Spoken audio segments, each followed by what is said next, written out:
O Senhor Jesus afirmou em determinada ocasião que alguém que põe a mão no arado e depois olha atrás não é apto para o reino de Deus. Se há uma característica que todo discípulo de Cristo precisa entender, é a decisão de não mais olhar atrás. É sobre isso que nós vamos falar nos próximos minutos. Fique comigo.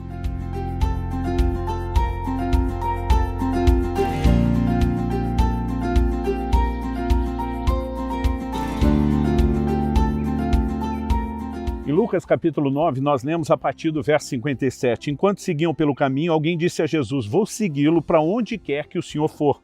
Mas Jesus lhe respondeu: as raposas têm as suas tocas, as aves dos céus têm os seus ninhos, mas o Filho do Homem não tem onde reclinar a cabeça. Esses dois versículos nos dão a entender o contexto, o pano de fundo da conversa que se segue.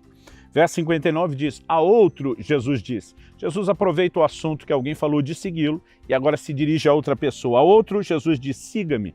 Mas ele respondeu: Senhor, deixe-me ir primeiro sepultar o meu pai.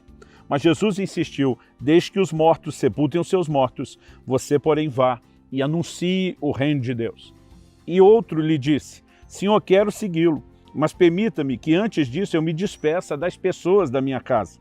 Mas Jesus lhe respondeu: ninguém que põe a mão no arado e olha para trás é apto para o reino de Deus. Aqui precisamos entender, em primeiro lugar, Jesus não está fazendo descaso da família ou da importância dos relacionamentos familiares. Obviamente que quando olhamos para a palavra de Deus, precisamos entender o todo da doutrina bíblica e ele não entraria em contradição.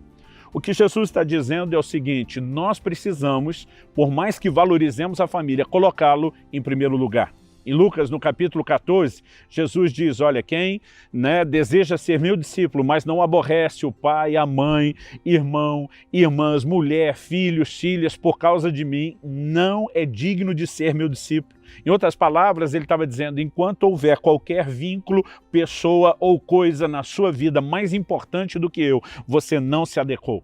Se há algo que nós podemos dizer em relação a seguir a Cristo, que não é apenas simpatizar-se com a pessoa dele, gostar das suas palavras, mas é um comprometimento com o seu senhorio e com esse lugar de prioridade. E quando isso é assumido, nós não podemos permitir outras coisas concorrendo com o lugar dele. Então alguém estava dizendo: Senhor, permita-me primeiro ir sepultar o meu pai.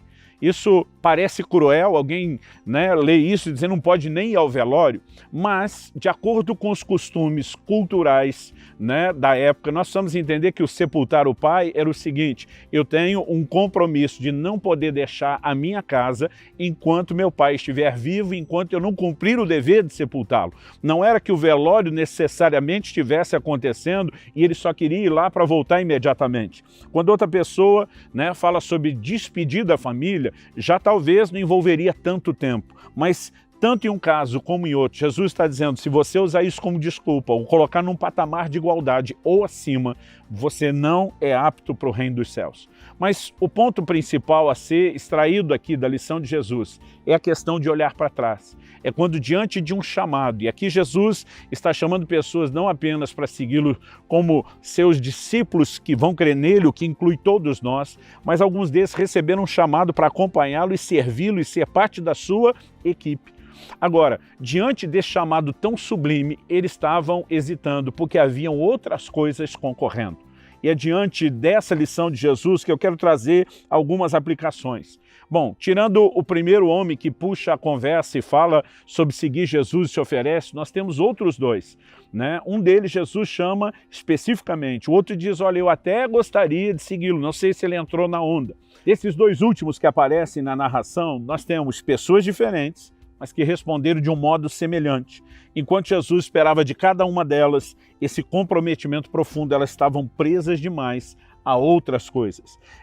Se há algo que precisamos compreender sobre essa frase, olhar atrás, é que há uma mensagem a respeito de não hesitar, de não estar preso demais ao que passou. Eu gosto muito de uma frase de John Wesley, o grande avivalista inglês, que diz: a conversão tira o cristão do mundo, a santificação tira o mundo do cristão. E eu quero explorar esses dois aspectos da obra de Deus, falando de duas coisas distintas. Em primeiro lugar, alguns têm um apego muito grande à sua história, ao seu passado, às suas coisas. E eu digo que essa é a barreira a ser vencida na conversão.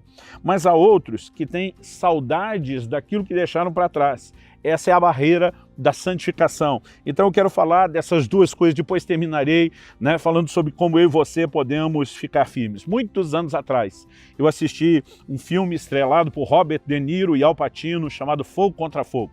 É um policial perseguindo um bandido. E tem um momento, né, onde o personagem interpretado por Robert De Niro, né, Neil Macaulay, se não me engano, era o nome dele, um bandido, ele faz a seguinte declaração: não se deixe envolver com nada que você não possa abandonar em 3 segundos exatos, se perceber os tiras na sua cola. Em outras palavras, ele está dizendo, não tenha nada que te prenda, que te faça hesitar.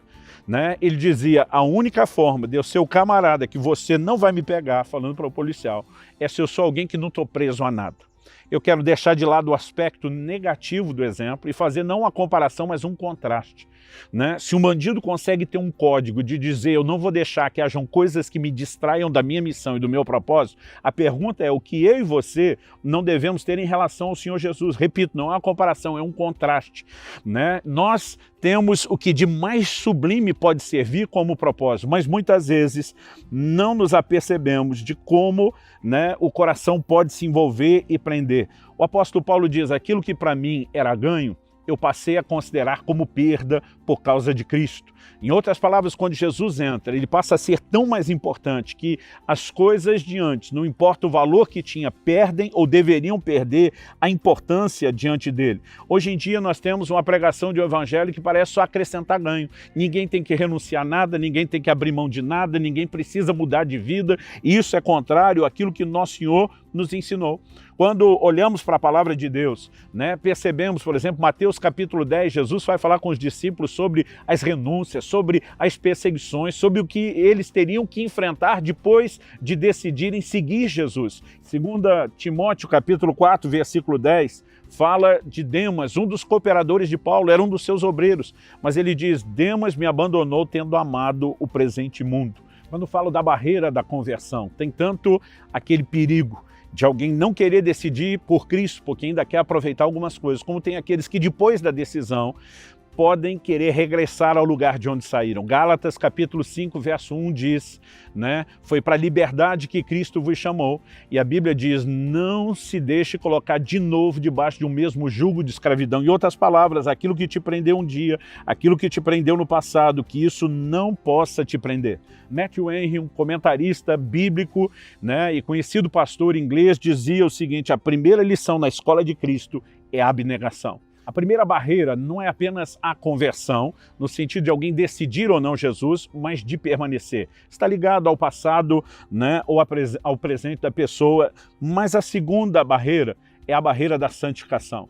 Algumas pessoas já podem ter saído do mundo, mas o mundo ainda não saiu de dentro delas, como mencionamos a frase de John Wesley. E há pessoas que têm saudades. Jesus diz em Lucas 17:32, lembrai-vos da mulher de Ló. Qual a lição da mulher de Ló? Quando eles saem de Sodoma e Gomorra, um mundo pecaminoso, um lugar que Deus estava julgando, a ordem do anjo é clara, ninguém olhe para trás. E a Bíblia diz que a mulher de Ló olhou para trás, e ao olhar para trás, ela foi julgada e se transformou numa estátua de sal. Quando Jesus está dizendo, lembre disso, ele está dizendo, olhar para trás é péssimo, traz consequências, vai comprometer o seu avanço, o que Deus tem para você. Então entendemos que essa é uma mensagem muito clara, muito específica. Algumas pessoas têm essa atitude de olhar para trás e com isso elas estão demonstrando uma certa saudade. Em Atos, no capítulo 7, dos versículos 38 a 41, enquanto Estevão está pregando o seu sermão, ele fala de uma geração que tinha saído do Egito, mas diz que no seu coração voltaram ao Egito. Eles não voltaram literalmente, mas no coração voltaram. Por quê? Porque havia saudade. Né? Em Números 11, de 4 a 6, eles começam a lembrar daquilo que comiam, de como era a sua vida, e muitas vezes temos pessoas agindo exatamente dessa forma. Gente que olha, já vi gente dando testemunho, falando de onde Deus o tirou, né? E no meio do processo fala daquilo quase com ares de saudade, como se a vida boa fosse antes da conversão. Nós precisamos de fato nos desligar no coração e não ter saudade alguma de voltar. Agostinho, Santo Agostinho dizia, se você é sábio, deixe o mundo passar para não passar com o mundo. Né? Em outras palavras, nós precisamos ter essa firme resolução, eu vou seguir Jesus, eu não vou titubear, Eu não vou olhar para trás, eu não vou ter saudade, eu não vou ter nada que me enrosque, que me impeça de seguir caminhando com Cristo. Tomada essa decisão, eu e você precisamos lembrar do que Paulo diz. Em Filipenses, no capítulo 3, ali nos versículos 13 e 14, ele diz: esquecendo-me das coisas que para trás ficam e prosseguindo para as que estão adiante de mim, ele diz: eu vou rumo ao alvo, eu caminho, eu prossigo para o alvo. Então, esquecer o que para trás fica não é apenas uma história, não é apenas um passado, inclusive precisamos esquecer tropeços que tentem nos desanimar, dizendo: eu vou permitir que o Senhor me levante e eu vou seguir a jornada até que eu possa completá-la. Esse posicionamento da minha e da sua parte é uma decisão que precisamos tomar. E essa decisão, ela precisa estar atrelada à consciência do que Cristo fez por nós. Talvez tenha sido essa a razão pela qual Jesus instituiu a ceia, nos mandou lembrar do seu corpo moído por nós, do seu sangue derramado, porque enquanto permanecemos com a consciência do que ele fez, nós decidimos corresponder ao que ele tem feito por nós. Então, meu apelo ao seu coração: não deixe o Senhor. Ele prometeu estar conosco todos os dias e disse que não nos abandonaria, não nos deixaria. Agora a pergunta é: eu e você podemos dizer para Deus a mesma coisa? Eu estarei com o Senhor todos os dias e não vou deixá-lo. É isso que ele espera de nós, é isso que ele espera de mim e de você. Uma decisão firme, inegociável, Obviamente vamos contar com a ajuda do Espírito Santo, da graça de Deus, mas a decisão de não olhar atrás é minha e sua. Senão, não seremos aptos para o reino de Deus. Que o Senhor nos ajude, nos abençoe, nos sustente, para que a gente siga de olho no alvo.